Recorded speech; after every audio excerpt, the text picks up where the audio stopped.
aujourd'hui, c'est un live un peu spécial que je me suis permis de préparer aussi. J'ai posté deux vidéos précédemment. J'ai posté deux vidéos sur une question récurrente et on va l'aborder pleinement aujourd'hui. C'est la culpabilité. Et ce que j'aimerais d'abord, c'est qu'on définisse ce qu'est la culpabilité parce que j'ai l'impression qu'il y a un peu de confusion entre culpabilité et honte pour beaucoup de personnes et notamment, on va décrire vraiment le processus, mais parfois les personnes ressentent de la colère et tu nous diras si c'est plutôt inhérent à la culpabilité ou à la honte et le fait de se sentir plutôt concerné personnellement ou qu'on parle du comportement. Voilà. Bref, on va aborder tout ça aujourd'hui. Si vous avez des questions, n'hésitez pas à les poser aussi en direct. Mais voilà, le thème sera celui-ci et on va commencer donc par cette introduction. De quoi parle-t-on quand on parle de culpabilité, Sophie? Ouais, donc déjà c'est une émotion, donc ça c'est c'est important de le poser. Une émotion qu'on ressent souvent en tant que parent et qui est une émotion qui, alors elle est compliquée à définir puisque et on voit dans la littérature plein de enfin il y a plusieurs façons de la définir. Moi j'aime bien la définir comme une émotion composée d'autres émotions. Il y a de la honte dedans, il y a souvent de la peur. Euh, on l'aborde souvent dans les lives. Derrière chaque émotion, il y a des besoins. Et c'est important ça de le comprendre. La culpabilité, elle est là pour nous indiquer, la plupart du temps, que le besoin d'être aligné avec qui on est, c'est-à-dire d'être le parent qu'on veut, par exemple, si on se réfère à la parentalité, ce besoin-là n'est pas rempli. Et donc c'est dans ces moments-là, quand on n'est pas comme on voudrait être, et ça on peut ressentir alors dans la parentalité, mais dans n'importe quel autre domaine, quand on n'est pas quand on ne s'est pas comporté comme on aurait voulu se comporter, ou qu'on n'a pas été c'est vraiment du côté de l'être, quand on n'a pas été, des fois même c'est par la pensée, j'ai pensé ça, j'aurais pas dû penser ça de telle personne, ou quand on n'a pas été là pour soi la personne qu'on voudrait être, alors on va ressentir de la culpabilité parce que le besoin d'être aligné avec qui on veut être n'est pas rempli. Oui. Donc on parle de normes morales, notamment aussi, de valeurs par rapport à nous. Okay. Parfois des valeurs dont on n'est pas forcément conscient non plus. On va ressentir de la Mmh. culpabilité, mais il se peut aussi qu'on connaisse pas bien nos valeurs, ce qui fait que c'est aussi une alerte pour nous réaligner aussi. C'est ça. Tu parles de se réaligner, voilà, et ça c'est vraiment pour moi le plus important à comprendre, c'est que la culpabilité n'est pas là pour nous embêter, comme toutes les émotions d'ailleurs. Elle est là pour nous indiquer quelque chose. Elle est là, moi je trouve que c'est un puissant levier quand on ressent de la culpabilité pour justement se réaligner, essayer d'être un peu plus qui on a envie Oui, d'être. Euh, et là on va en parler plus largement, mais il y a deux chemins finalement quand on ressent de la culpabilité. C'est soit on se noie un peu dedans et du coup elle nous envahit tellement ça nous alourdit et on n'arrive pas à se dépêtrer de ça. On va avoir des mauvaises pensées sur soi. Ça va nous faire baisser, chuter l'estime de soi d'une façon assez forte. Et souvent c'est je suis un mauvais parent, toutes ces choses-là. Soit on va s'en servir comme un levier justement pour dire ok, là il s'est passé un truc, j'essaie d'analyser la situation, qu'est-ce qui s'est passé, avec bienveillance envers mm, soi. Il ne s'agit pas justement de se juger, mais de se dire ok, je regarde ce qui s'est passé. Et en fonction de ce qui s'est passé, justement, est-ce qu'il y a un endroit, quelque chose où j'étais pas alignée avec qui je suis et qui j'ai envie d'être, en tout cas, quel parent je veux être, et comment je me mets en marche, et se servir de cette énergie de culpabilité qui est souvent assez intense, de comment je me mets en marche pour justement être le parent que j'ai envie d'être. Euh, pour moi, si on s'en sert comme ça, alors là, c'est un sacré levier. Il y a tout un potentiel d'évolution en fait si on s'en sert comme ça. C'est comme, c'est vraiment d'entendre le besoin derrière. alors, euh, je ne sais pas si tu connais Edouard Gentaz, Mmh. donc qui est directeur de recherche au CNRS et il est professeur de psychologie du développement. Justement, il aborde ces deux notions là-dedans et tu viens d'indiquer un point qu'il n'aborde pas lui dans son livre, c'est justement qu'au cœur de la culpabilité, il y a aussi de la honte. En fait, il Oui. distingue bien les deux. Lui, il parle de honte et Mmh. de culpabilité. Et la culpabilité serait donc inhérente à des comportements pour lui, Mmh. et Oui. la honte serait plus inhérente à un jugement qu'on pourrait te porter, genre justement, tu es mauvais parent, par exemple, ou je me sens mauvais parent. Et Ouais. dans ce cas-là, ça serait plus de la honte que de la culpabilité. Mais en fait, on peut avoir un mélange des deux finalement. Alors, les émotions, c'est toujours, c'est la plupart du temps, on va pas ressentir juste un truc ou un autre. Pour moi, la honte, en tout cas, tel que moi je le définis, et par rapport à ce que j'ai pu Mm. en lire, c'est plus par rapport au regard de l'autre. Oui, c'est ça. Euh, Ouais. alors que la culpabilité, on peut des fois avoir fait quelque chose, on est sûr que personne ne le saura, mais on va quand même ressentir de la culpabilité. C'est Oui, très proche de la honte, hein. C'est oui, vraiment la même sensation en oui, interne. Mais c'est plus interne, euh, plus du côté de l'être. Et alors que la honte, ça va plus être euh, par rapport au regard de l'autre c'est ça. et avoir peur du rejet du groupe, de la société, de l'entreprise dans laquelle on travaille, de la famille, j'en sais rien, peu importe. C'est ça. Il y a souvent la peur du rejet derrière la honte. Et ce que je trouve intéressant, justement, c'est de pouvoir bien définir ça, parce que la honte, comme tu le disais, c'est dû à un jugement extérieur, Mm. et il se peut on en ait reçu et qu'on en ait intégré de ces types de jugements. C'est les petites voix qu'on entend, ouais, je suis mauvais, etc., etc. Et la culpabilité, en revanche, est quelque chose de particulièrement sain, si on le prend dans sa fonction initiale, Oui, qui consiste à nous remettre sur la voie de comportements qui nous permettraient d'être intégrés à la société.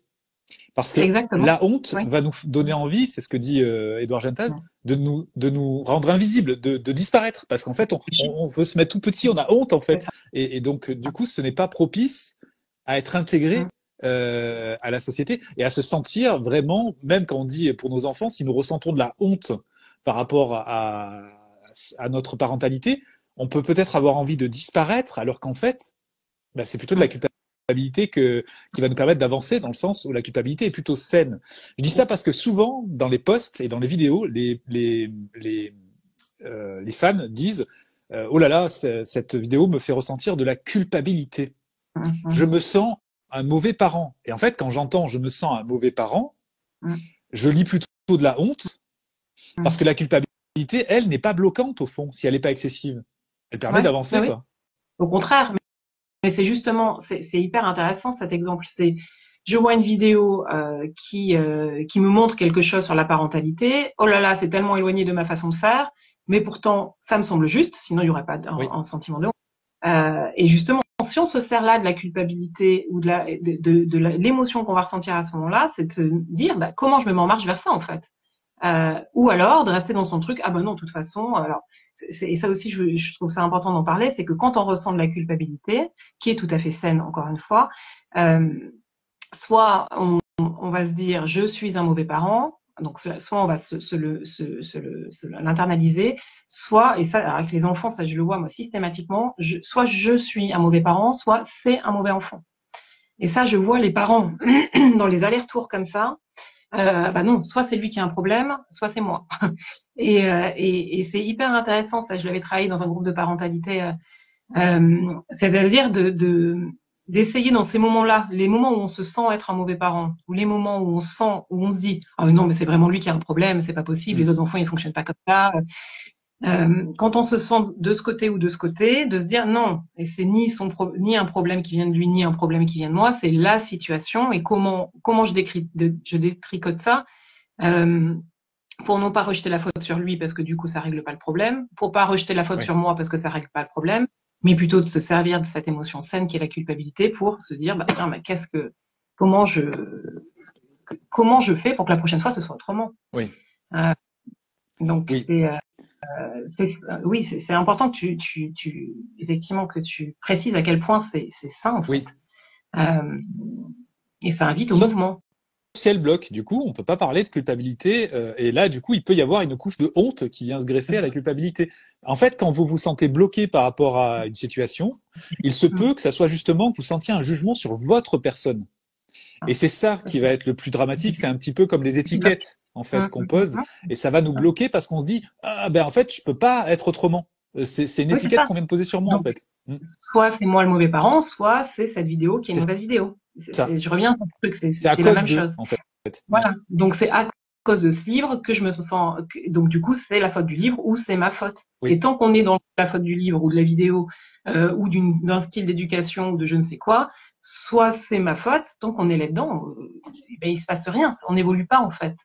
oui, Donc c'est important ça parce qu'on a le pouvoir d'évoluer en c'est permanence en ça. fait, et c'est intéressant de se servir de ça. Alors après, on se pose la question est-ce que ce qu'il y a dans ce livre me semble juste ou pas, ce qu'il y a dans cette vidéo me semble juste ou pas. Si ça me semble juste et que j'en suis hyper éloignée, bah, comment je me mets en marche vers ça petit à petit. Euh, Mais tant qu'on est dans c'est lui le mauvais ou c'est moi le mauvais, on est Oui. bloqué en fait. Mm. Et en fait, c'est une gymnastique en fait, c'est-à-dire que c'est se dire ce que je vis, je peux décider de ne pas porter de jugement dessus pour éviter de me sentir mal en fait. C'est Et se ça. dire ce que j'observe, c'est juste ce que j'observe. Mm. C'est pas bien, c'est pas mal, c'est pas ça dit rien sur moi, disons.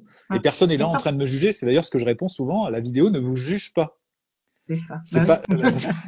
ça serait Bah un oui. comble hein, quand même que la vidéo prenne la parole. Eh oh, tu détournes les yeux là.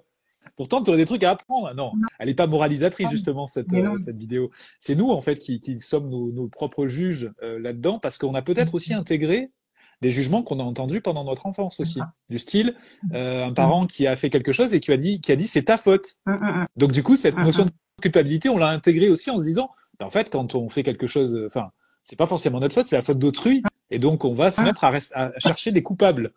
C'est ça, Du exactement. coup, C'est ça. c'est Et dans ça. ces cas-là, on avance Donc, pas. quand on crie, par exemple, tiens, Mm. on crie. Ça arrive rarement, hein, parce qu'on est souvent très zen, Tout le temps, à 100%. proche du maître Yoda, on l'évite à quelques centimètres du sol. Mais admettons qu'effectivement, on se laisse déborder par du stress ponctuellement, hein, vraiment très ponctuellement, une fois par an, et qu'on crie. Donc, Oui.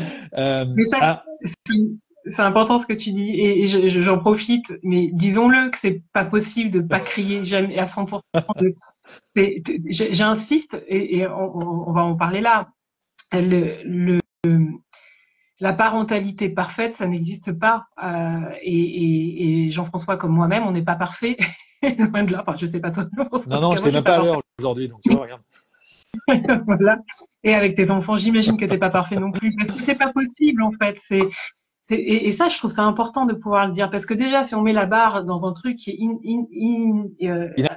je trouve pas le mot, Inatteignable. inatteignable, c'est ça. Forcément, on va jamais pouvoir se sentir comme on veut être. Oui, Donc déjà, c'est intéressant. Moi, je vois l'envers du décor de tout un tas de familles, dont des patients qui viennent pour toute autre chose que la parentalité, parce qu'après tout, on pourrait se dire, bah oui, forcément, ceux qui viennent me voir, c'est ceux qui sont en difficulté. J'ai vu moi tout un tas d'autres patients qui viennent pour d'autres choses qui n'ont rien à voir avec la parentalité. Quand on aborde entre deux choses leur vie de parent, bah c'est comme les autres. Il y a des hauts, des bas, des moments où ils y arrivent super bien, des moments où ils galèrent comme pas possible, des moments où ils crient. C'est la vraie vie. Et donc ça, c'est important qu'on le dise parce que je pense que la honte qui peut être ressentie ou la culpabilité qui peut être ressentie parfois, c'est aussi cette espèce de truc inatteignable là où on imagine que le livre nous décrit voilà ce que tous les autres parents font et que nous on n'arrive absolument pas à faire. Donc voilà et cette phrase que j'entends tout le temps, je suis le seul à pas y arriver. Non, voilà, on a tous des moments où on galère avec nos enfants selon les sujets, le sommeil, il y a tous un endroit où voilà où c'est pas simple, ça change, ça évolue, mais voilà. Donc ça voilà, je pense que c'est hyper important qu'on le pose. oui. Euh, une fois qu'on a dit ça, donc on imagine, j'ai crié sur mon enfant. Donc c'est pas bien déjà. Attention, hein. Là, on provoque un pic de culpabilité déjà. C'est ça. Les On pourrait faire une tests en expérience. direct, expérience sociale. À quel point on ressent la culpabilité. Cliquez sur le buzz pour dire si vous avez ressenti une intensité de 1 à 5, s'il vous plaît. Merci. Donc on a crié sur notre enfant. Et donc on n'est pas bien, on culpabilise parce que on sait que c'est pas génial, que c'est pas ça qu'on voudrait être. Mais ben voilà, ce jour-là, on a crié. Et ben, qu'est-ce qu'on fait de ça? Soit on se morfond dans cette émotion-là, on est mal, et, et, euh, et du coup, généralement, et j'en avais une question là d'une maman qui parlait de cercle vicieux, mais c'est exactement ça. Du coup, ça, c'est, on est mal. Du coup, elle disait, elle, je suis mal. Du coup, je dors moins bien. Du coup, comme je suis plus fatiguée, j'ai plus de difficultés à être bien disponible avec mes enfants, et du coup, je suis encore plus, enfin, un cercle vicieux. Donc plutôt que d'être dans cette énergie-là et de s'amener un peu de bienveillance envers soi, de dire bah j'ai fait du mieux que j'ai pu avec avec celle que je suis, celui que je suis, avec le vécu que j'ai eu aussi, Bien avec sûr. l'enfance que j'ai eue, ça aussi ça compte hein, beaucoup, avec la fatigue que j'ai eue de cette journée-là, avec la fatigue de mes enfants aussi parce qu'on n'est pas seul dans la parentalité, Bien il y sûr. a nos enfants qui passent, leur fatigue, leurs émotions à eux aussi. Et ok, comment je peux m'y prendre la prochaine fois qu'on est dans ce contexte-là? Alors, si c'est bien d'identifier. Alors, moi, j'étais fatiguée ce jour-là. Ok, j'avais pas bien dormi. Mon enfant, lui aussi, avait pas bien dormi, par exemple. Donc d'identifier les causes et te dire comment je peux m'y prendre la prochaine fois où je dors mal, parce que ça arrivera probablement d'autres fois. Comment je m'y prends pour être moins débordée en fait. Et je trouve que c'est important aussi parce que souvent on va lire un livre, euh, on va se dire ok, j'ai compris, génial, tout c'est clair, on ferme le livre et puis après on se dit voilà, à partir de maintenant je fais ça. Alors, un livre de Sauf que parentalité, hein, pas un livre de cuisine où on parle de parentalité, parce que du coup, la question qui nous avait été posée, c'est voilà, si c'est de la mécanique, tout ça, je pense que vous ne ressentirez pas de culpabilité par rapport à la parentalité, mais c'est vrai qu'il y a pléthore de livres sur la parentalité, et donc effectivement, on peut ressentir de la pression justement par rapport aux nombreuses lectures en disant, oh, mais ça a l'air tellement simple sur le papier, moi j'y arrive pas. c'est ça. Mais ça peut être pareil pour les livres de cuisine, où c'est tellement beau, tellement ça a l'air Bah, tellement évitez bon. de cuisiner Mais vos enfants, comment on s'il le vous fait plaît. Mais bon, si on se ressent sur la parentalité, c'est c'est euh, on ferme le livre donc de parentalité où on se dit c'est génial et tout, je vais faire ça et puis hop les enfants rentrent de Oui, l'école et puis on est assailli par la vraie vie. Et ce que je conseille souvent, c'est comme je prends souvent l'image du sport. C'est comme si un jour on décidait de faire un marathon et qu'on essayait d'aller courir nos 42 kilomètres dès le lendemain et que on n'y arrive pas. Donc on se dit c'est pas pour moi, j'y arrive pas, je suis pas sportif ou sportive, j'y arriverai jamais. Non. Alors, encore une fois, la parentalité parfaite, je pense pas que ce soit atteignable, alors que le marathon, pourquoi pas, avec beaucoup d'entraînement et beaucoup de persévérance. Mais quoi qu'il en soit, ce que je conseille, c'est d'y aller petit pas par petit pas, comme on ferait pour le sport ou pour d'autres domaines. C'est de se dire, ok, quel petit pas je peux faire? C'est-à-dire qu'on va pas tout révolutionner du jour au lendemain mm, dans notre vie de famille. Mais ça peut être de se dire, ok, plutôt de vouloir du matin au soir être parfait, je vais me concentrer sur un moment. Par exemple, ça peut être le moment du retour de l'école. Je me concentre sur ce moment et je mets en place un truc, juste un truc, pour essayer de me rapprocher de la maman ou du papa que j'ai envie d'être. Déjà ça.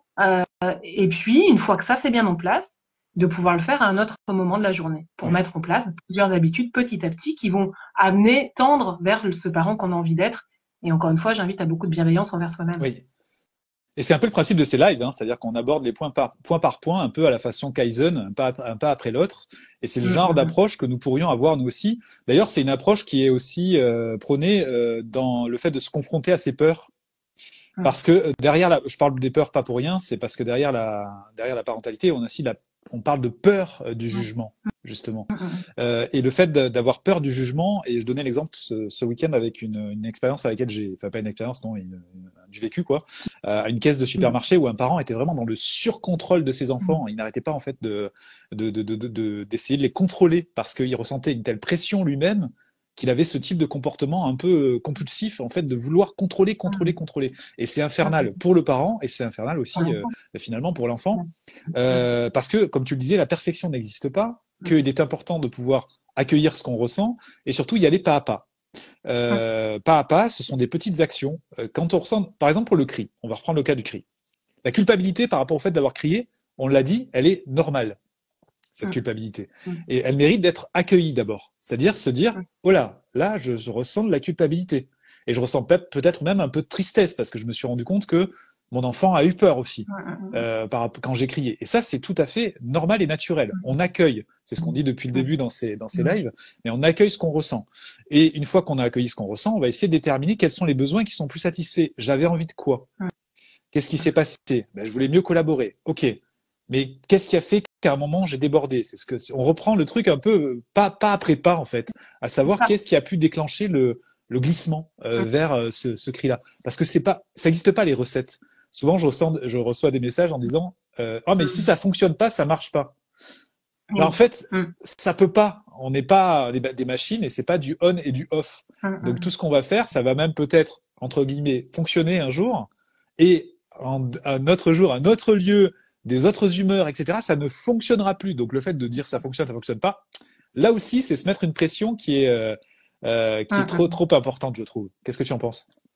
Mais complètement, on n'est pas des machines, donc c'est important voilà, de comprendre comment on fonctionne, comment notre cerveau fonctionne, mais il y a tout un tas de paramètres extérieurs à chaque fois. Tout à l'heure, je donnais l'exemple de est-ce qu'on a passé une bonne nuit, est-ce que on est en fin de journée, est-ce que la journée a été agréable pour nous, désagréable pour nous, est-ce qu'on a une charge de travail pas possible en ce moment. Enfin, c'est tout un tas de facteurs qui va faire que ça va marcher ou pas marcher parce qu'on va être dans des dispositions différentes. Et c'est pareil, on serait que tout seul encore. Mais il y a notre enfant en face. Donc notre enfant, lui, c'est pareil. Est-ce qu'il a bien dormi cette nuit?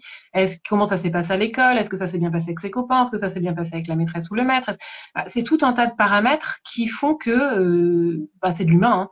Donc l'humain, on sait, disons que ce qui est bien aujourd'hui, c'est qu'on sait de plus en plus comment l'être humain fonctionne, quels sont ses besoins, comment notre cerveau se développe, comment le cerveau de l'enfant se développe. Donc ça, c'est là, ça on le sait. Et donc une fois qu'on sait ça, on sait ce qui est optimal et ce qui ne l'est pas.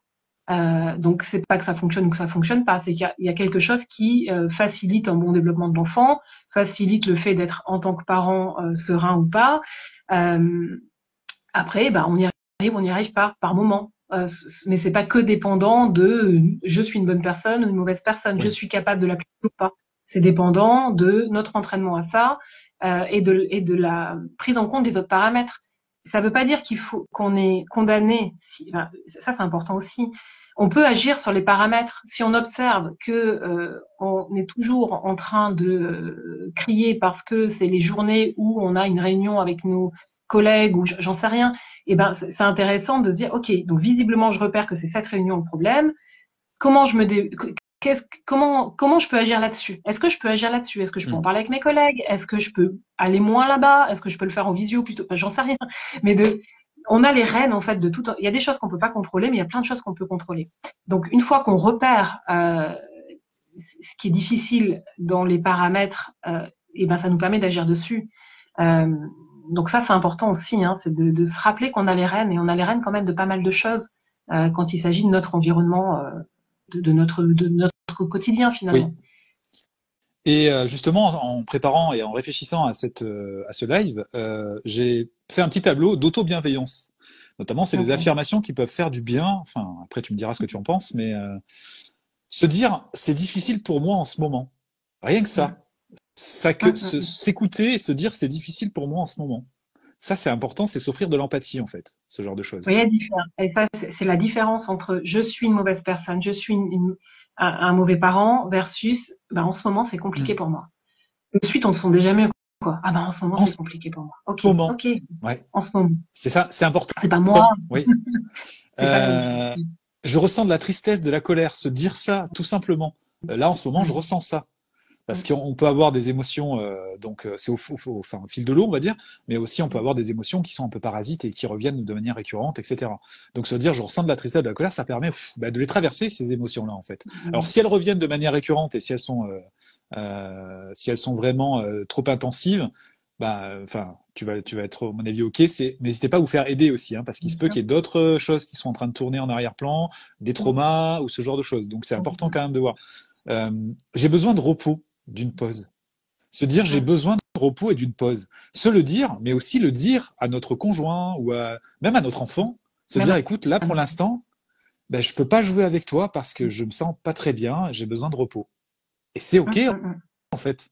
C'est-à-dire que et ça leur apprend à le faire. Et oui, et ça leur apprend à le faire et en plus ça développe leur empathie parce qu'ils comprennent que leurs parents ressentent des émotions, que tout le monde ressent des émotions. Et alors s'ils sont en âge bien sûr de pouvoir se projeter, et savoir que voilà ils ont une compréhension, disons, de l'autre, mais en tout cas, ça les aide à développer leur empathie aussi. Et eux-mêmes vont le faire en disant, là, je me sens pas de sortir, je suis trop fatigué, ou alors, voilà. Donc, c'est important. Là, j'ai besoin de me reposer, je vais aller tranquille dans le canapé, me reposer un peu, voilà. Et les enfants peuvent le faire, ça aussi. S'ils nous voient le faire de temps en temps, ils vont le faire aussi, et du coup, ils vont éviter l'escalade des émotions qui montent et les fameuses crises qui sont difficiles ensuite. Tout à fait. J'ai le droit de faire des erreurs, ça aussi c'est le type de phrase. Si on vous l'a pas donné ce droit quand vous étiez enfant, quand on vous a exigé de la perfection, d'être tout le temps premier ou quoi que ce soit, dites-vous que c'est fini maintenant. C'est vous qui avez tenu en main et vous pouvez vous dire j'ai le droit de faire des erreurs. Des erreurs qui sont, que je perçois comme des erreurs parce que souvent l'adulte, quand on est enfant et qu'on a un adulte en face, il va dire ça c'est une erreur, mais c'est une erreur pour l'adulte, pas forcément pour l'enfant. Donc là on est en train de dire j'ai le droit de faire des erreurs et je peux me pardonner. Le fait de s'accorder aussi du pardon qui va aussi avec la culpabilité. Je ressens de la culpabilité. Ok, j'ai commis une erreur. Je vais m'améliorer, je vais progresser et je m'accorde ce pardon. C'est important aussi pour se libérer de ça, je trouve. Et je m'accepte comme je suis. Parce que ce qui ressort souvent des lectures, c'est on essaye d'être quelqu'un qu'on n'est pas. Quand on a lu des livres sur la parentalité, effectivement, ce sont toujours et même les vidéos que je fais, ce sont des cas génériques. On peut pas faire de cas particuliers. Donc, on peut avoir ce biais d'interprétation qui consiste à dire, si j'arrive pas à faire ce qu'il y a dans la vidéo ou dans le livre, je suis nul, en fait. En fait, non, chaque cas est différent et on est tous différents et on a chacun ses spécificités. Donc, la première chose avant toute chose avant de pouvoir changer, se dire, j'accepte la personne que je suis aujourd'hui, en fait. Et ça, je trouve, il y a beaucoup de parents qui n'y arrivent pas, qui veulent être autre chose, mais avant d'être autre chose, on veut, ou être quelqu'un d'autre, on va dire, il faut déjà s'accepter tel qu'on est, en fait, avec ses forces et avec ses faiblesses. Et ça, c'est important. Je fais une parenthèse importante là. C'est souvent, on regarde, on repère ce qui va pas chez nous en tant que parents, et on va regarder chez les autres comment ils font ça. Et il se peut que parfois, ce qui fonctionne pas chez nous, ça fonctionne super bien dans une autre famille. Mais cette autre famille, il va y avoir d'autres endroits où ça n'ira pas parfaitement. Enfin, mais souvent, on regarde, c'est comme si on avait le filtre, comme si on avait des lunettes qui nous font regarder que ce qui est compliqué pour nous. On va aller regarder que ça chez les autres. Et du coup, on oublie de regarder plus large. Et on oublie de regarder là où on est compétent, là où on s'en sort super bien. Ça, j'aime bien aussi travailler là-dessus avec les parents, de leur dire, mais où est-ce que ça fonctionne en fait dans votre parentalité? Il y a toujours des endroits où ça fonctionne, sauf que généralement, ils le voient pas. C'est il et je, c'est pareil. On fonctionne tous comme ça. On a tendance à regarder ce qu'on fait pas comme on voudrait, et on oublie de regarder là où ça fonctionne bien. Et je me souviens d'une maman là dernièrement qui me dit, moi je me rends compte, par exemple les repas, moi c'est nickel, alors que et elle se rendait pas compte que ça pouvait être compliqué dans notre famille. Parce que elle, c'était le coucher qui était compliqué, elle regardait que ça chez les autres. Ça, c'est un exemple parmi tant d'autres, mais c'est hyper important de regarder là où ça fonctionne, quoi. Même si c'est des petits trucs. Alors souvent, les gens disent, oui, mais c'est juste ça. C'est juste ça. Il y a des familles où c'est la galère totale de s'habiller le matin. C'est ça. Ça peut être s'habiller le matin, ça peut être aller prendre le bain, ça peut être. Il y a souvent plusieurs petites choses comme ça qui nous embêtent un peu dans notre vie de parents.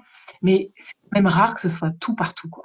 Et je vous invite à regarder aussi là où ça fonctionne pour vous. Ça ne veut pas dire qu'il ne faut pas regarder de ce qui fonctionne pas et de réfléchir comment on peut améliorer ça. Mais ça veut dire qu'il faut que ce soit l'équilibre. C'est ok, si on regarde ce qui va pas, alors on regarde aussi ce qui va bien. Et là, c'est équilibré. Sinon, c'est pas juste. C'est pas juste pour soi. Et c'est comme ça qu'on avance le livre. Dans le commentaire, dans les commentaires, là, il est 13h33.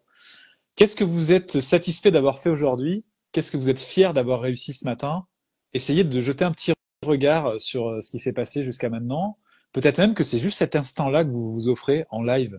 Parce que ça, c'est un point fort aussi, on l'a dit, prendre soin de soi, pouvoir justement avoir un peu de recul par rapport à notre vie, faire une pause. Ça peut être ceci aussi. Et puis peut-être enchaîner avec aller marcher quelque part à l'extérieur, dans la nature ou quoi que ce soit. Qu'est-ce que vous êtes satisfait d'avoir vécu aujourd'hui, en fait? C'est ça qui est important. Et en fait, plus on se rend compte de ça, plus on fait preuve de gratitude par rapport à ça, plus on ressent des émotions agréables et plus ça va se multiplier. C'est-à-dire qu'on va les voir de plus en plus ces moments-là et on va de plus en plus les déclencher, même inconsciemment.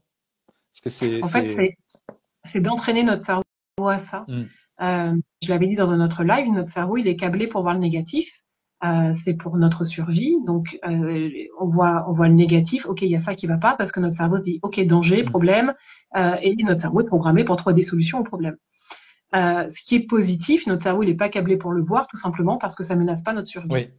Donc, c'est important de l'entraîner à ça parce que c'est pas naturel de l'entraîner. Et si on l'entraîne régulièrement, au bout d'un moment, on crée le chemin neuronal qui fait que c'est beaucoup plus simple. Et après, on va le faire beaucoup plus automatiquement. Moi, ce que j'aime bien conseiller, c'est que au moment, à la fin de chaque journée, de se poser. Alors, on peut, si on repart de la culpabilité, on peut se dire, ok, est-ce que j'ai ressenti de la culpabilité aujourd'hui? Si oui, pourquoi? Comment je choisis de me mettre en marche justement pour m'améliorer avec un tout petit pas par rapport à ça? Ça sert à rien de vouloir faire le marathon tout de suite. C'est qu'est-ce que je fais demain pour que ce soit un peu différent? Et puis une fois qu'on a fait ça, de se dire ok, maintenant je regarde mes fiertés en tant que parent. Je me souviens d'une maman qui m'a dit ça a changé ma vie de maman, quoi. Quelles sont mes fiertés en tant que parent? Qu'est-ce que j'ai réussi? Qu'est-ce que j'ai fait pour mon enfant? Il y a toujours des choses. Il y a plein de choses qu'on fait, on se rend même pas compte en fait. Alors j'ai signé le cahier de liaison, j'ai préparé le goûter. Il y a au moins une chose comme ça qu'on a fait, qu'on a réussi. Alors là, pareil. Oh bah oui, mais tu parles. Bah ouais, mais il y a des il y a des parents qui arrivent pas aussi à faire ça, qui sont débordés, qui n'arrivent pas à faire ça. Oui. Et d'autres, ça va être, je suis arrivée à faire un gros câlin avant que ma fille parte à l'école et je suis contente d'avoir pris ce temps-là. D'autres, peu importe, ça va pas être tout à la fois, encore une fois, mais c'est de regarder les petites fiertés, d'en trouver 3, au moins une. Et il y en a toujours une. Plus on fait ça, plus on entraîne notre cerveau, plus ça va sembler naturel pour notre cerveau et plus on va prendre conscience. Tout à l'heure, on parlait de cercle vicieux. Je suis un mauvais parent, du coup, je m'épuise et du coup, c'est de pire en pire. Si on le fait dans l'autre sens, ah, je suis un parent, bon, Oui. c'est pas parfait, mais c'est pas si mal. Ah, je me sens compétent en tant que parent quand même. Il y a des choses que je réussis. Du coup, on se sent moins fatigué, on se sent plus Bien confiant. Du sûr. coup, on y arrive mieux et ainsi de suite. Et là, c'est le cercle vertueux. On s'encourage. Donc, exactement soi-même, sans jugement envers soi et sans jugement aussi envers les autres. Ça, c'est encore une autre histoire, mais c'est déjà soi avec soi et de pouvoir vraiment chaque soir faire ça. Je regarde ma culpabilité. Je prends soin de ma culpabilité, de cette émotion-là qui vient me renseigner, qui est pas là pour m'embêter, qui vient m'indiquer, me permettre d'évoluer. Ça, c'est génial. Oui. Et je regarde mes Oui. fiertés. Mm. Et puis le ratio, c'est-à-dire combien de cris pour combien de moments qui sont superbes, c'est-à-dire où vous vous sentez connecté avec vos enfants, connecté avec vous-même. Mm. Le fait de, c'est comme tu disais, on a ce biais de négativité qui va nous imposer un peu cette vision du négatif et le faire tellement grossir dans notre champ de vision. Mais en fait, on a la possibilité de pouvoir réduire cette focalisation et se dire, OK, il y a un petit point, j'ai crié, et il y a 10 autres petits points où ça s'est hyper bien passé. Et pour ça, merci, en fait, pour ce genre de moment. Mais le Mais, cerveau, il va aller, c'est ça, et le cerveau va aller de suite, même si ça a été 10 minutes dans la journée, on va ressasser ça. ouais. Hein. Ah, c'est pas possible, j'ai pas fait comme je voulais. Ah mince, mais quand même, en plus, il a pleuré lui aussi. Ah là là. Enfin, vous voyez, et donc c'est hyper intéressant effectivement de regarder tout le reste de la journée, de prendre un peu de hauteur. Mais faites-le sur une feuille. Tiens, c'est un bon exercice, ça. Sur une feuille, vous prenez une grande feuille, très grande si vous voulez même, et vous mettez un petit point noir au milieu de la feuille en vous disant, là, j'ai crié. Ensuite, vous prenez une autre couleur et vous prenez du vert ou du bleu, peu importe, et vous allez pointer, faire des petits points comme ça sur tous les moments qui se sont bien passés. Et vous allez vous rendre compte que peut-être le premier jour, vous allez avoir qu'un point noir et puis vous n'allez pas réussir à avoir d'autres trucs. Mais progressivement, au fil des jours, vous allez avoir de plus en plus de points bleus ou verts et le point noir va être un peu noyé là-dedans. Et vous allez vous rendre compte qu'un ratio, ce que vous faites, en fait, enfin, vous pouvez être fier, disons. Alors, j'aime pas trop cette expression, mais si vous pouvez être fier de ce que vous avez fait, et ça sera visible. C'est le principe du petit point, je trouve que c'est intéressant. Et d'ailleurs, on a des commentaires qui commencent à arriver. Donc, au clair de la lune qui nous dit, je m'occupe de mon fils de 8 mois, l'allaite, lui change, joue avec lui, prends soin de lui. C'est ça mon point fort. Je suis satisfaite de ce côté. Merci pour ce commentaire. Ah bah génial, bravo, mais Oui. bravo pour tout ça. Enfin, c'est génial. Malika qui nous Ouais, dit il y a de quoi faire. fier de moi Mm. d'avoir assisté à une formation que je voulais annuler par peur et je me suis confronté à ma peur et j'ai assisté et je suis contente. Eh ben, bravo Malika. Génial. Allez-y, n'hésitez pas, écrivez-le. L'avantage d'écrire aussi, c'est que ça vient aussi graver l'émotion et pouvoir se rendre compte en fait de ça. Donc vous pouvez même tenir un journal justement de vos réussites, de vos fiertés, de vos satisfactions ou de votre gratitude ou un journal des émotions en général. C'est aussi très intéressant pour pouvoir se libérer.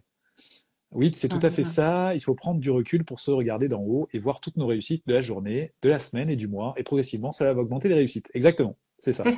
C'est ça. Complètement. Et vraiment, c'est exactement ça. Et progressivement augmenter les réussites. C'est-à-dire que même si sur notre feuille on a que des points noirs, imaginons, je sais pas, pourquoi pas. Après, bon, qu'est-ce qui est réel ou pas enfin, des fois, on trompe un peu la réalité quand il s'agit de Ouais. soi-même.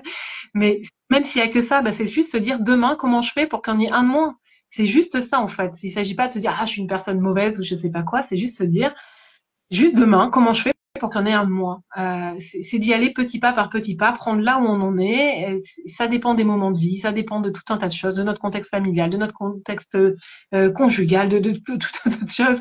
Et c'est ok en fait, c'est pas grave. C'est pour ça qu'on va être différent, mais même soi avec soi. Il y a des périodes de vie où on va être plus calme, des périodes de vie où on va être moins calme, des périodes où on va crier, des périodes où on va pas crier.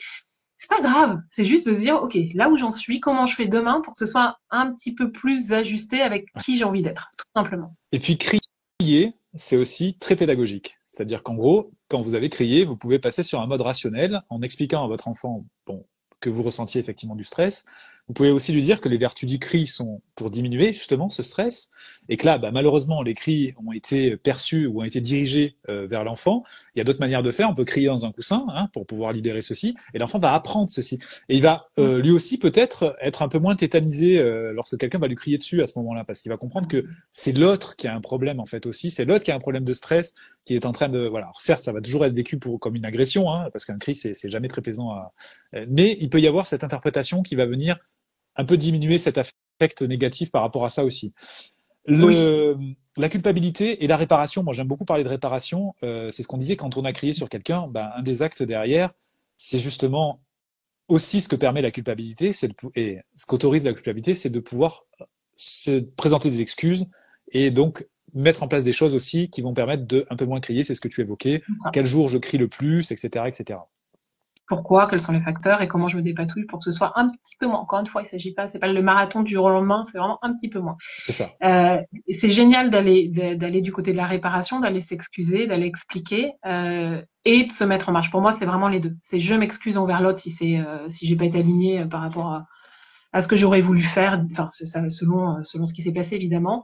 Déjà, on se sent mieux quand on s'excuse, et puis ensuite, et comment je fais pour que ça se reproduise moins ou moins fort ou peu importe. Oui. Euh, et effectivement, c'est leur apprendre aussi. Et je l'avais dit, je crois, dans le tout premier live, ça m'est arrivé une fois de dire à mon fils, qui avait, je sais plus quel âge il avait, 4 ans, je crois, je m'étais mise à crier. Voilà, comme quoi, encore une fois, même les psys crient, c'est ok. Même les psys crient, ça pourrait être le nom d'une série, ça. Voilà. Non, mais c'est ok. Enfin, c'est arrêtons avec la parentalité parfaite. Enfin, on fait ce qu'on peut. Donc, je sais plus c'est exactement ce qui s'est passé. C'était il y a quelques années déjà, mais et je me souviens. Donc lui, ça lui avait fait peur. Il avait pleuré. Je sais pas, il devait avoir 4 ans. Et je lui avais dit après, je lui ai dit, je m'excuse en fait, que je culpabilisais justement. Je me suis servi de cette culpabilité. Lui ai dit, écoute, je m'excuse. Tu vois, il s'est passé ça, ça, ça. Donc c'était, je sais pas, il chahutait avec sa sœur. Après, il y avait je sais pas quoi. Donc il y a eu ça, il y a eu ça, il y a eu ça. Tu vois, il y a la colère en moi, elle a monté. Et après, j'ai crié parce que, boum, ça arrive comme ça des fois. Voilà, ça arrive chez les enfants, mais ça arrive aussi chez les adultes. Et quand on accumule un peu trop de colère, de fatigue, de ceci, cela, on crie. Oui. Et donc je m'excuse parce que j'aurais pas dû crier. J'aurais pu, non, je lui ai dit, je sais pas, j'aurais pas dû crier, mais j'aurais pu faire autrement et je sais plus exactement comment je lui avais dit, mais en tout cas, ce dont je me souviens, c'est que je l'avais entendu plusieurs jours après dire à sa petite sœur, j'étais dans la cuisine, ils étaient dans la pièce juste à côté, je l'entends dire à sa petite sœur, écoute, je te demande pardon parce que je t'ai crié dessus et j'aurais dû faire autrement, j'aurais dû trouver une autre façon de faire. Mais tu vois, c'est parce que là, tu voulais colorier avec ce crayon-là et toi, tu me l'as pris et moi, j'étais pas content et puis t'as quand même continué. Puis après, j'ai pris celui-là et puis toi, tu m'as repris celui-là. Alors là, j'ai crié. J'aurais pas dû faire comme ça, mais j'ai fait comme j'ai pu et donc je m'excuse pour ça. Mais essaye de pas trop le faire parce que franchement, c'est. Et donc j'avais vu faire ça du haut de ses 4 ans. Je me suis dit ce jour-là, ma culpabilité justement s'était dit bon, j'ai bien fait de lui avoir expliqué parce que finalement je serais pas revenue vers lui pour lui expliquer voilà, tout le processus, et il n'aurait pas pu comprendre ça et il n'aurait pas pu le répéter ensuite. Et maintenant, effectivement, il a 4 ans de plus et je le vois faire ce genre de choses assez naturellement. En fait, il l'a intégré. Oui. C'est pas grave, on n'est pas parfait. Des fois, on fait des trucs qu'on voudrait pas faire et puis on va s'excuser et puis on essaye de comprendre, d'expliquer à l'autre pourquoi ça a déclenché ça chez nous. Oui. Et puis on essaye même d'essayer de trouver d'autres solutions la fois d'après. Et donc c'est super de pouvoir leur permettre ça. C'est pas une forme de faiblesse que de leur montrer ça. Et je crois que ça a été démontré par des recherches, la culpabilité développe l'empathie. Oui. En Oui. fait, c'est-à-dire qu'en gros, elle favorise l'empathie en fait. C'est-à-dire que quand Ça on la marche souvent. considère comme une énergie pour agir et pour réparer, en fait, on répare le lien et finalement, on avance quoi. C'est-à-dire qu'on progresse ensemble en fait. Alors que la honte, elle, va plutôt nous faire, comme on le disait, nous éloigner et nous faire ressentir plus d'agressivité en fait et de colère parce que justement on a mal. En fait, il y a une question de douleur aussi. La culpabilité n'est pas agréable, on est d'accord, à ressentir. Et la honte, c'est encore pire. La douleur est encore plus importante. Mais en tout cas, la culpabilité permet de rester au contact des autres. Donc c'est pour ça que on va pas porter de jugement, mais j'ai des mamans qui m'écrivent ou des papas qui m'écrivent par rapport à des enfants qui sont mis à l'écart en classe. Et là, on a deux choses. L'enfant qui a commis une erreur de toute façon, va ressentir déjà de la culpabilité. Mm. Et d'un autre côté, lorsqu'il est isolé et lorsqu'il est montré du doigt devant ses pairs, là, en revanche, c'est plus de la culpabilité, c'est de la honte. Mm. Et le C'est vrai. problème, c'est que la culpabilité permet d'apprendre, parce qu'en fait, la douleur n'est pas trop importante, on va dire, et ça permet de rectifier nos actions, c'est ce qu'on vient de voir là. On apprend, en fait, c'est de l'expérientiel, alors que la honte, elle, nous coupe cette capacité d'apprentissage, parce que justement, elle va nous faire nous sentir, enfin, vraiment impuissants, et nous donner envie de disparaître, en fait. Et pas Ça, de nous rester au cacher. contact et de progresser. Non, non, elle va juste nous, voilà, nous cacher, c'est ça.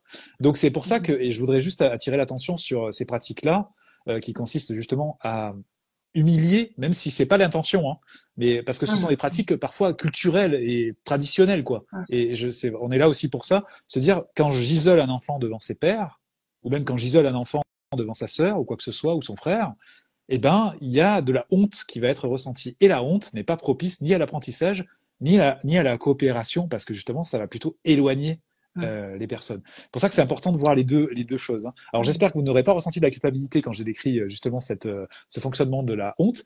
Si c'est le cas, tant mieux, parce que ça veut dire que c'est de la culpabilité sur le comportement qui vient déclencher de la honte. Et dans ce cas-là, vous avez moyen de pouvoir rectifier les choses. C'est ça. Mais voilà, la honte est plutôt bloquante, quoi. Donc, il vaut mieux effectivement éviter ça et éviter de porter des jugements sur la personne. Tu es méchant, tu es ci, tu es ça, parce que justement, c'est la personne, c'est le soi qui est visé à ce moment-là, et pas les comportements qui peuvent être eux modifiés. Et quand on vous juge, justement, tiens, quand un autre parent juge un parent quoi dans la rue en disant, eh ben dis donc, vous êtes un mauvais parent, hein, quand je vois comment votre enfant se comporte. Et là, Mm. donc il y a plusieurs choses, effectivement. Il se peut déjà qu'on ait ressenti de certaines culpabilités parce qu'on se dit que notre enfant ne se comporte pas selon les normes sociales, etc., etc. Donc on ressent déjà une culpabilité. Et là, la double dose, c'est qu'un autre parent qui va venir en face va nous dire t'es un mauvais parent. Et dans ce cas, c'est la honte qui vient. Et la Mm. honte, comme vous allez vous rendre compte, et c'est peut-être aussi ce qu'il y avait derrière ce message qu'on a reçu, ben ça permet pas de progresser. On n'est pas Mm. dans des dispositions d'esprit pour pouvoir apprendre justement. Mm. On a juste envie de disparaître en fait, de se cacher en fait. De cacher notre enfant, de le mettre dans la poussette et de le faire C'est taire. ça, Voilà, c'est c'est ça, ça. c'est ça. Complètement. Et c'est pour ça tout à l'heure que j'ai glissé le mot pas de jugement pour les autres. Je pense que c'est important aussi que c'est notre responsabilité aussi en tant que parents d'essayer de pas juger les autres quand on le voit dans la rue, des enfants qui se roulent par terre. Ça nous est tous arrivé au moins une fois. C'est de se rappeler ces moments-là en fait, se rappeler que alors et que nous aussi ça nous est arrivé qu'on passe par des moments comme ça et d'avoir au contraire assez d'empathie, beaucoup d'empathie pour le parent qui est en train de vivre ça tout de Oui. suite. C'est pas drôle, on le sait tout. Et quand il y a du monde autour, enfin je crois que c'est plus les autres qui sont compliqués à gérer à ce moment-là que ce qui est en train de se passer. Du coup, ça décentre de l'enfant, ça décentre de la relation avec l'enfant. Du coup, ça complique les choses, ça nous stresse encore plus, ça stresse l'enfant. Enfin bon, bref. Donc, moins on se sentira aussi jugé par l'extérieur, mieux ça se passera. Donc, j'invite vraiment tout le monde aussi, et tous les parents en tout cas, à beaucoup d'entraide envers les parents. On sait tous ce que c'est et vraiment, plus on ressentira de l'empathie, parce que ça se sent. Un parent qui va passer à côté de nous quand notre enfant voilà, se roule par terre et tout, avec un regard d'empathie, c'est pas la même chose qu'un parent qui nous regarde en mode franchement, mais elle fait rien, c'est pas possible. Enfin, c'est pas le même regard, quoi. Et juste ça va être un truc qui va, l'empathie peut nous faire baisser notre niveau de stress, alors que le jugement va nous faire monter notre niveau de stress. Du coup, soit ça nous complique, soit ça nous facilite la gestion de la Mm. situation. Donc c'est important, si je trouve, en tant que parent, de faire attention, de veiller à ça, du regard qu'on porte envers tous les parents qu'on peut voir à un moment donné galérer dans la rue, ou enfin en tout cas à l'extérieur dans le supermarché. c'est je trouve que c'est important. Je trouve encore qu'entre parents, on se juge encore un peu Oui. trop.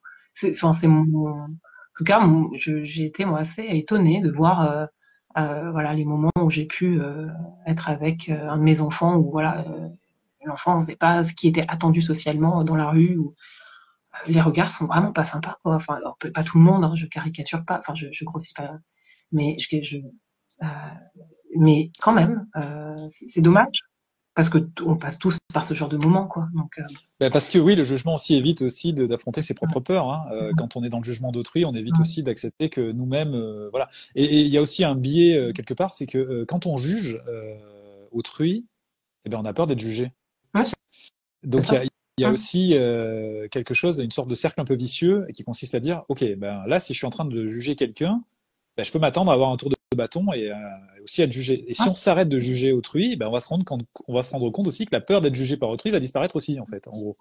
ouais, Et c'est vrai. il y a un truc important, c'est que si vous vous sentez jugé, se dire que cet avis appartient à la personne, en fait. C'est-à-dire qu'en gros, elle ne dit rien de vous, cette personne-là. Mm, Et c'est un peu ce qu'on évoquait tout à l'heure par rapport à la honte et à mm, la culpabilité, le fait que quelqu'un porte un jugement sur soi, finalement, on donne du poids mm. à ceux qui, aux mots de la personne. C'est nous qui rajoutons ce poids, en fait. C'est ça. Parce que les mots en soi, ce sont que des suites de lettres, quoi.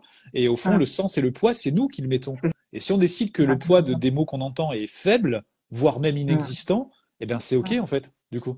C'est intéressant ce que tu dis parce que c'est aussi une question de posture interne. Moi, je sais qu'au début de ma vie de maman, par exemple, j'étais assez parasitée par les jugements des autres. Oui. Et puis petit à petit, bah, j'ai pris confiance en ma posture de maman et puis c'était moins important pour moi.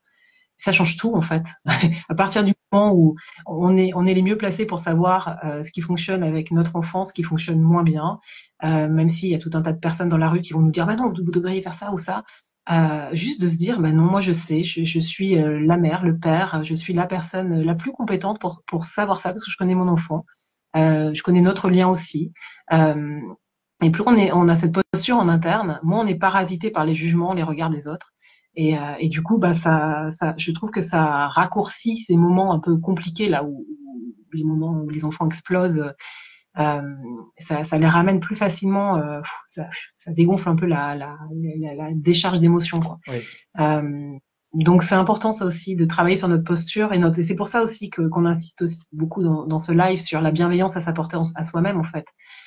Plus on est bienveillant envers soi en se disant bah ok je fais du mieux que je peux en fait. Plus on fait ça, plus on est compétent en tant que parent. C'est vraiment hyper intéressant, hyper important. Oui. Et il y a un super pouvoir qui m'a été donné par une collègue à toi, enfin, un super pouvoir qui m'a Mm, révélé le truc et que j'utilise personnellement depuis quelques temps. mm, C'est la mise sous cloche. mm, C'est-à-dire qu'en fait, mm, on peut imaginer que quand on se sent vraiment sous la pression du jugement ou qu'on se sent vraiment débordé, qu'on va se mettre sous cloche. Vous savez, comme les cloches en cristal ou en verre là, et mm, hop, terminé. On n'entend plus rien en fait. On est mm, isolé et on se reconstitue en fait de l'intérieur, c'est-à-dire qu'on va se mm, recentrer sur ce que nous ressentons et c'est tout. C'est-à-dire que voilà, on se met sous mm, cloche. Et mm, ça, on a ce pouvoir-là de se dire, bah, imaginez même je sais pas, les regards qui glissent sur cette cloche ou encore les mots qui rebondissent et qui s'en vont. On est isolé en fait pour quelque temps et on est à l'abri en fait. Et cette cloche, on peut inviter dans cette cloche bah, nos enfants, notre famille et c'est tout. Et se dire que mm, finalement, ok, bah, les mots ne passent pas, etc. Tout ce qui peut passer, c'est toutes les démonstrations d'encouragement, de tendresse ou quoi que ce soit. mm, Il y a une deuxième info qui me paraît importante aussi, c'est que notre cerveau est fait pour que nous fassions preuve d'empathie. mm, C'est-à-dire qu'en gros, l'empathie, c'est un truc qui est très, très complexe, hein, qui est arrivé au cours de l'évolution chez les mammifères, et qui nous permet de développer notre prosociabilité, en fait, hein, de tout ce qui est réflexe prosociaux. Tu m'arrêtes hein, si je dis une bêtise. Mais, et surtout, au niveau du cerveau, il se passe un truc, c'est que quand on fait preuve d'empathie, il y a le circuit de la récompense qui s'active chez nous. C'est-à-dire que quand on est sous cloche et qu'on se recentre sur nos enfants, qu'on recommence à s'écouter et à les écouter, et par exemple à s'offrir des câlins ou encore faire des jeux, tout en oubliant un peu ce qui se passe autour, ben en fait, on va déclencher ce circuit de la récompense et cette ocytocine dont on parle souvent, mm, et on va en fait, comment dire, remplir notre réservoir affectif quand on fait ça. mm, Et on a cette capacité de le faire, de pouvoir se dire, allez, on se recentre sur nous pour quelques temps, complètement. le temps d'avoir notre réservoir plein. Et ensuite, C'est on ça, le temps. repart. Voilà. Mm. Mais Et ça peut être une cloche, d'imaginer une hmm, cloche d'amour. Alors moi j'aime bien l'image moi j'utilise plutôt la bulle, une grosse oui, oui, bulle, oui. forte. C'est chacun trouver son mot qui lui parle. Euh, mais d'imaginer voilà que c'est une cloche ou une bulle de bienveillance, d'amour envers soi. Euh, alors l'enfant y rentre ou pas à ce moment-là, c'est à nous de le sentir. Bah, si l'enfant est en train de faire n'importe quoi, et que c'est pas le moment pour lui, qu'il a besoin de décharger d'abord avant de rentrer dans cette bulle. Et ben c'est pas grave, mais déjà se nourrir de ça soi-même, euh, c'est hyper intéressant. Justement, en termes de posture, de suite, on se ressente sur soi, pas sur les autres, sur les jugements. Des fois, c'est la peur du jugement plus que le jugement, d'ailleurs. Hein. Oui, Moi, je crois que c'était ça qui me parasitait dans mon début de vie de maman. Plus la peur du jugement que le jugement en tant que tel, même si j'ai pu voir aussi des regards assez désagréables. Mais c'est aussi l'interprétation qu'on va faire des regards. Donc, peu importe, mais plus on travaille sur notre posture en interne, notre ouais, bienveillance envers nous-mêmes, on se sent en fait, et ça peut passer effectivement par la cloche. C'est une oui, super une belle image, et il y a vraiment le pouvoir du cerveau. Hein. oui, C'est je le prends souvent dans l'autre sens pour que ce soit bien parlant. Si on imagine là tout de suite un truc hyper stressant, par exemple un truc qui nous stresse dans l'avenir, juste de penser à ce truc qui nous stresse, notre corps on va se sentir tendu, notre cœur va s'accélérer, on va sécréter des hormones de stress en fait, alors que ça n'existe pas là maintenant tout de suite. oui, C'est dans 3 semaines, dans 2 mois, on ne sait pas. Donc juste par le pouvoir de la pensée, on va être dans un état ou dans un autre. Donc ça marche pour le stress, mais ça marche aussi dans l'autre sens. Si on imagine une cloche, une bulle de bienveillance, juste d'imaginer ça ou d'imaginer un moment où on a ressenti ça, hop, notre corps va sécréter de l'ocytocine, des choses qui nous font du bien. Donc c'est intéressant d'utiliser ce pouvoir qu'on a par le mental en fait. oui.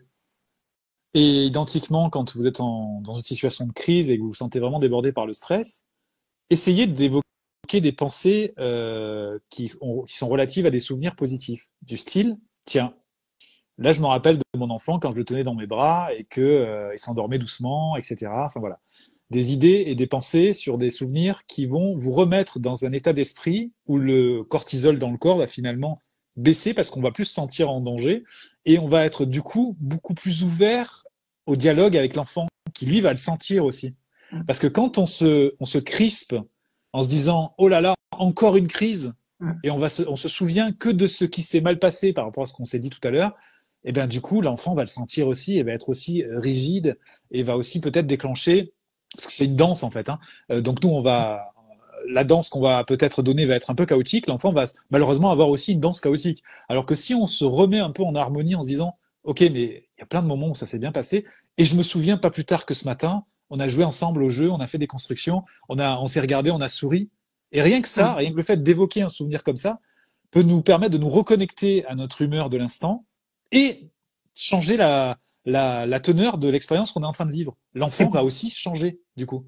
et c'est pour ça que c'est si important d'essayer de s'entraîner à ça. Par exemple, tout à l'heure, on proposait de connecter ou à 3 Oui, fiertés, par exemple, en tant que parent. C'est, si on s'entraîne à ça, on peut se reconnecter. Et dans les moments comme ça, ah oui, tiens, j'essaye de me souvenir de ma fierté d'hier. À force de faire ça, on va s'en souvenir. Parce que plus on va se sentir être un mauvais parent dans ces moments-là, moins on va arriver à ce qu'on va se dire, ah bah si moi je me sens comme ça, les autres vont se dire ça de moi. Enfin, mon enfant va se dire ça aussi de moi. Enfin, peu importe. Et du coup, on n'est pas dans le lien avec notre enfant à ce moment-là. On est dans tout un tas d'autres choses qui nous stressent en oui, fait. Euh, alors que si on est du côté de notre fierté, de tout ce qu'on réussit ou de tout, encore une fois, ça peut être des choses toutes simples. Hein, alors là, ok, c'est juste, bah là, c'est juste là tout de suite, dans le présent, là maintenant, qu'il se passe ça. Mais ça veut pas dire que c'est tout le temps, ça veut pas dire que c'est un mauvais enfant, ça veut pas dire que je suis une mauvaise bien mère ou un sûr. mauvais père. C'est juste là tout de suite. Et c'est cette prise de recul dont on parlait tout à l'heure. Ça permet de regarder la situation avec un peu plus de. Parce que dans ces moments-là, c'est vrai que bon, on a la tête dedans et on a l'impression que que ça dure des heures et Oui, des heures, quoi. Mais c'est pour ça que ton idée de la feuille avec les points est intéressante parce que si on regarde globalement sur une semaine, c'est quand même pas la majorité oui. des moments. Donc, et pourtant, on a l'impression Ah qu'il y a que ça. ouais, Donc c'est important. Ça donne, ça permet un peu de conscientiser, de délimiter les choses un peu autrement dans notre tête. exactement. Et ensuite, on va pas tarder à terminer, mais je vais juste vous parler de résilience. C'est-à-dire qu'en gros, les erreurs, c'est OK. Et les crises et les conflits, euh, à moins qu'on soit isolé enfin, dans un monastère ou quoi que ce soit, et encore, euh, on a forcément des difficultés, on va rencontrer forcément des difficultés. Et justement, c'est ça aussi qui nous rend plus forts dans le sens où on va apprendre justement à surmonter ces difficultés, on va apprendre de mieux en mieux à accueillir nos émotions, à réguler notre stress, à pouvoir aussi travailler sur nos compétences interpersonnelles en fait. parce que c'est pas évident. Beaucoup d'entre nous ne savons pas vraiment s'exprimer de manière neutre ou encore bienveillante, mais on va être plutôt dans le reproche. On parlait tout à l'heure de culpabiliser, c'est ta faute ou ce genre de choses. Donc tout ceci s'apprend. Et pour apprendre, la meilleure manière d'apprendre, eh ben, c'est de faire des erreurs en fait. Donc les erreurs sont là pour nous aider. Donc cette culpabilité qui vient se greffer à la sensation d'avoir fait des erreurs, au sentiment d'avoir fait des erreurs, finalement elle est aussi pour nous aider à acquérir aussi des compétences derrière, quoi, et développer nos compétences. Complètement. C'est vraiment, c'est une énorme possibilité, un énorme levier d'amélioration, de se servir de cette énergie quand on se sent justement perdu dans notre culpabilité, que ça tourne en boucle dans notre tête, de se servir de cette énergie pour la réorienter du côté de l'action, en fait. Quel petit pas je fais, justement, pour faire autrement, pour pas faire autrement à 100%, pour faire un petit peu mieux, un petit peu différemment. En tout cas, c'est pas mieux ou moins bien, c'est comment je fais pour me rapprocher de qui j'ai envie d'être. C'est surtout ça. Donc oui, c'est hyper important en tant que parent. Et puis voilà, là aussi, c'est important de relativiser. Enfin, on n'a pas besoin d'être ajusté à 100% avec nos enfants pour qu'ils se développent bien. Il y a des études qui montrent qu'il n'y a vraiment pas besoin de 100%, mais vraiment pas. Alors, ça veut pas dire qu'il faut faire n'importe quoi pour autant, mais il y a des études qui montrent que je crois que c'est autour de 35% pour avoir un enfant qui se développe bien, qui va bien et tout. Donc c'est ok, quoi. C'est pas, il y a pas de drame, il y a pas de voilà. Encore une fois, il s'agit pas de faire n'importe quoi pour autant, mais d'essayer tout le temps de progresser comme ça, petit à petit. Et moi, je trouve ça hyper important. Tu le disais tout à l'heure, mais la culpabilité, elle est saine. Un parent qui ne culpabilise pas, moi, j'ai pu croiser des personnes qui m'ont dit, ah, moi, j'ai aucun problème dans ma parentalité, nickel. Ça, moi, ça attire beaucoup plus mon œil de psychologue que quelqu'un qui va me dire, ah, galère, parce que je sais que c'est normal de galérer, je sais que c'est normal de pas être 100% parfait. Quelqu'un qui va dire, je suis parfait, c'est quelqu'un qui va pas se remettre en question. La culpabilité, elle nous sert à ça, de nous remettre en question. Et c'est quelqu'un qui va pas avoir du recul sur ce qu'il fait, en fait. Donc, c'est plutôt dangereux. Donc, la culpabilité, encore une fois, elle est là, elle est saine. Et essayons de nous en servir positivement plutôt que voilà, rester embourbé dedans, où là, au contraire, ça va nous amener à de la tristesse, du mal-être, une faible estime de soi, etc. Et si vous êtes débordé par la culpabilité, au contact de quelqu'un qui peut utiliser des techniques justement de culpabilisation à outrance, eh ben, il est peut-être temps de vous faire accompagner déjà, et parce que c'est toxique en fait comme situation, ça peut vraiment vous rendre très très malheureux. Et je pense à ça parce que j'ai aussi beaucoup de messages dans ce sens de parents qui continuent à avoir des liens de ce type avec leurs enfants qui sont devenus adultes et parents et qui continuent à culpabiliser à outrance en fait. Donc là, il y a besoin effectivement de s'extraire de, alors je sais pas si on peut parler d'emprise, mais en tout cas de cette relation. Et il existe des techniques donc, pour renforcer l'estime de soi, pour justement réattribuer à la personne qui est en train de juger ce qu'elle a comme enfin, ses opinions. Et merci pour ton avis. Enfin, rien que ce type de phrase là. Merci pour ton avis. Dit à un parent ou à quelqu'un d'autre. Et c'est tout. Ça clôt la conversation en fait. Voilà. En plus c'est sympa. Encore une fois, c'est une question de c'est ça. Encore une fois, c'est une question de posture interne. Le merci pour ton avis, c'est on reste bien ancré dans ce qui est juste pour nous, dans ce pourquoi on fait les choses. Et le merci pour ton avis, ça met la limite. C'est ça. On peut le dire gentiment, on peut même le dire avec le sourire, et ça passe. Et on se laisse moins parasiter, on devient beaucoup moins perméable en fait à ce que les autres pensent. On peut aller plus loin, on peut dire merci d'avoir pris le temps de réfléchir à ma situation. Parce qu'en fait, si on veut vraiment être dans cette option de gratitude et dans cette optique de gratitude, la personne s'est quand même trop trituré l'esprit pour essayer de trouver un jugement sur la situation qui la concernait pas quand même. Donc, bon, c'est un peu ironique ce que je dis là, mais en fait, on peut voir aussi cette situation en disant voilà, effectivement, et même elle se casse la tête pour rien en fait, parce que la situation ne la concerne pas. Donc, elle aurait moyen de pouvoir investir ses heures d'autre manière quelque part. Du coup. Merci pour ton avis. Généralement, la personne ne revient pas nous proposer un autre avis. Donc, c'est une belle façon de mettre ses limites. Ou alors, elle a vraiment ressenti que c'était de la gratitude. Elle se dit, waouh, elle a vachement apprécié mon avis, je vais lui en donner plein. Dans ce cas-là, il faudra trouver une autre stratégie. C'est ça. C'est ça. Là, voilà, on peut changer de langue, on peut faire semblant qu'on comprend plus le français ou ce genre de choses. On peut trouver des astuces pour s'échapper. Ou tout simplement se dire, bah, écoute, c'est gentil d'essayer de m'aider, mais franchement, quand tu me dis ce genre de choses, ça me stresse plus que ça m'aide. C'est pas contre toi, mais voilà. On peut essayer de le dire, on peut essayer de l'expliquer. Hein, Oui. bon, on pourra Oui, en on peut le reparler peut-être. dire. Je ressens plus de stress quand j'entends ce type de jugement. Je Je me suis préférerais que dit, tu m'écoutes simplement ou que ou alors que tu répondes si je te demande un avis ou un ça peut être conseil. bien On peut très bien dire ça aussi, comme ça, en fait, hein. pouvoir dire On peut très bien dire ça. aussi, bah, écoute, j'avoue que ça me stresse un peu quand tu me dis des choses comme ça, surtout dans des moments de crise comme ça. Mais écoute, si j'ai besoin, je t'inquiète, je viendrai te demander conseil, mais pars du postulat que si je te demande pas, c'est que ça me Et stresse plus qu'autre chose. on On enchaîne peut dire en quelque chose disant comme maintenant parlons de toi. Et on commence à critiquer donc tout ce qui se passe dans sa vie. Et donc là, elle va comprendre effectivement. Non, mais je plaisante, mais voilà, on peut très bien s'affirmer en disant bah, cette phrase vraiment, c'est merci pour ton avis en fait, hein. c'est simple. Sans animosité, sans Avec le sourire. voilà, avec le sourire très simplement, et puis passer à autre chose quoi, tout simplement. Puis peut-être que derrière cette critique, on peut aussi l'envisager comme ça, c'est que la personne est peut-être inquiète pour nous. Derrière ce jugement, il se peut qu'elle soit inquiète pour nous. Et pour nous aussi, ça nous permet de se dire, ok, bah finalement, je compte pour elle, mais elle s'y prend peut-être d'une manière un peu maladroite pour essayer de m'aider. Et si je la guidais, en disant, ben là, par exemple, j'ai plutôt besoin qu'on fasse quelque chose ensemble, ou voilà, ou que tu m'écoutes, ou ce genre de choses. On peut, Ou et que, oui, ouais, ou que tu gères l'aîné enfin, ça peut être intéressant dans ces moments-là aussi c'est ça, de de rediriger déléguer. la personne vers le besoin qu'on a. Oui, Ok, ben là pour le moment, plutôt que tu me dises ça, j'aurais plutôt besoin que, je sais pas moi, que tu gères l'aîné pendant ce temps, ou que tu prépares, je sais pas quoi. Enfin, je sais pas selon les liens qu'on a avec la personne oui, évidemment.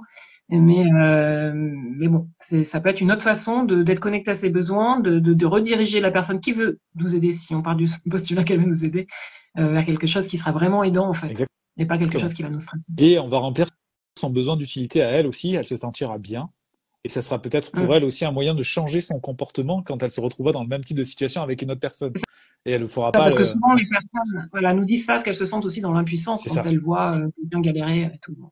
exactement. Après, ça dépend encore une fois du lien qu'on a avec la personne. Exactement. Ben, parfait, merci, on finit de manière positive. Donc, pour résumer, la culpabilité est saine dans la mesure où elle nous permet de changer. Soyez Oui. quand même alertés si vous ressentez beaucoup de culpabilité au contact de quelqu'un en particulier. Ça peut être effectivement des relations un peu toxiques et il y a moyen effectivement d'en sortir. Même avec les enfants, hein, tout ce qu'on a dit tout à l'heure, si on n'arrive vraiment pas à sortir de cette culpabilité, même en essayant de mettre en place tout ce qu'on a dit là, alors dans ces cas-là, ça arrive, des fois on est empêtré dans nos trucs et on n'y arrive pas, c'est pas grave. Ben, dans ce cas-là, faut pas hésiter à demander un coup de pouce avec un psychologue. Les psychologues sont faits pour ça, bien sûr, hein, ça dépend des situations, on n'est pas obligé de s'engager pour une thérapie de 10 ans. Ça peut être juste deux, trois consultations qui exactement. débloquent le truc et qui vont vous aider justement à amorcer pour aller du côté d'être le parent que vous voulez un peu plus être et moins ce truc-là de je suis mauvais parent et de pas arriver à s'en sortir. Et dites-vous qu'il n'y a pas de moule. Ça n'existe pas, enfin de moule, pas l'animal marin, hein, mais de moule pour faire des parents à certains. Ça n'existe pas en fait. Donc c'est vous, c'est votre parentalité, et c'est à vous de faire en fonction de ce que vous ressentez et de ce que vous pouvez apporter, et vous apportez déjà beaucoup à votre environnement. Donc merci pour tout ce que vous faites, et bah, j'espère qu'on vous a aidé, en tout cas aujourd'hui, dans ce live consacré à la culpabilité. Prochain live, ça sera sur les adolescents, si tu veux bien, Mmh. Sophie. Avec plaisir. On a prévu un rythme comme ça d'alternance entre, alors beaucoup plus d'enfants que d'adolescents parce qu'il y a quand même beaucoup plus de questions par rapport à l'enfance. Mais voilà, l'adolescence, c'est effectivement fait son apparition dans les lives. Merci à toutes et tous d'avoir participé à ce live. Et donc, on vous dit à très bientôt. Merci Sophie. À bientôt. Merci. Au Au revoir. revoir.